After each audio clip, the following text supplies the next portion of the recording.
fix black spots on iPhone screen. These actually appear due to dead pixels or screen damage from the drop, and while not always fixable at home.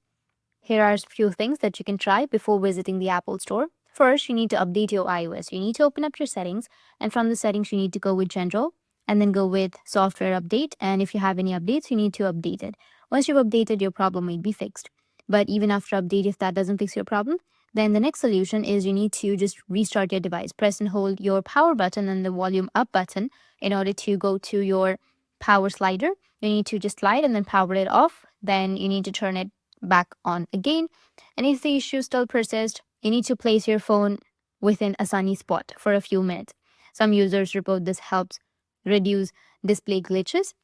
Avoid pressing or squeezing the black spot, it could make things worse. Finally, you can back up your iPhone to iCloud. To do that, you can open up your settings again and then tap on your name, which will be on the top. Then go with iCloud, and then you need to go with iCloud backup and then turn on your iCloud backup. If these doesn't fix your problem, then you can go and visit your Apple store. That's it. And if you have any questions, feel free to comment below. Thanks for watching.